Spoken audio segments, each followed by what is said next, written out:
for the first time, the kinds of automation technologies that we're used to thinking about in really controlled industrial environments, or maybe the kind of offices that we're in office work, those things are coming outdoors into the farms and forests and fields that matter so much for the food and fiber that kind of power Mm. our society. And for me, from what I'm seeing, it's happening just in time. A factory is a controlled environment. The field is anything but.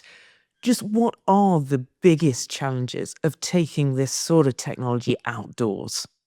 We've got a smart doorbell system. We've got some DIY security cameras in the house, and you think, well, how hard could it be, right? And there's some good reasons why it's taking until 2025, 2023 to see these kind of systems come online. It's hard. And you mentioned the big one, Mm. the factory with no roof. Uh, the challenge with that factory, imagine we're in some manufacturing environment, and at random intervals, the utility turns the lights on and off. That's weather. They turn off water and turn on too much water. You're flooded or you're drought. And the temperature is all over the place. And so that's one of the big challenges, is the unpredictability of the supply chain in the factory environment. The other big one you mentioned is, these sensors and systems, they don't like to work in these tough environments. It's dusty, it's hot. I can remember Mm. spending time at a startup that I sold my startup to, Indigo Ag, and one of the first pilots in the field, we thought it would be cool to have iPads out there in the Midwest. And you know what, Georgie, at 118 degrees, iPads stopped working. Yeah. And, farmers will chuckle. And there's Yeah. a lot of stories about Silicon Valley, tech folks coming, getting their boots dirty for the first time and having these aha moments about, I don't have internet connectivity. My equipment doesn't work. And so that hardening is part Mm. of the reason why this sector is one of the last ones to really feel this wave of Industry 4.0 happen. What would a farm that can actually sense and respond to its environment look like in practice? And how close are we to the sort of ideal, I suppose? A great farmer needs to run a machine shop, trade commodities on a future market, understand genetics and biology and chemistry at a really deep level, agronomy, and then they need to run a business, and typically with a decent amount of labor. Hmm. And they will have systems for all those things, like we might in our house.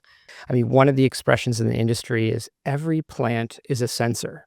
And if you just think about that for a minute, that leaf canopy is Uh, telling me a lot in a corn plant early stage, or that apple orchard, that apple tree is telling me a lot about what my yield is going to be like this season in the blossom of the flower. So being able to read those sensors, and there's literally startups today, Georgie, that are bioengineering plants to communicate messages with us in the colors of their flowers and leaves, which is wild to me.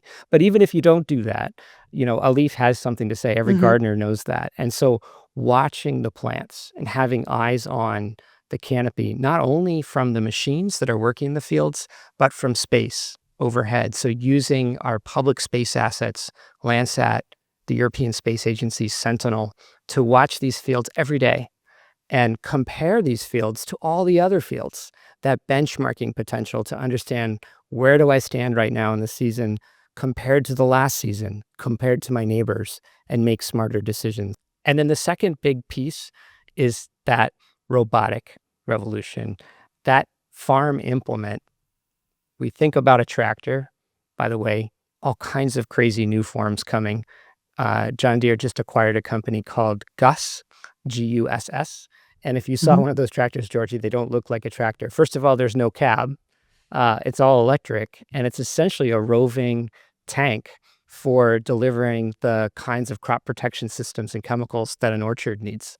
And instead of being super gigantic, it's actually fairly reasonably sized, and you just have a lot of them.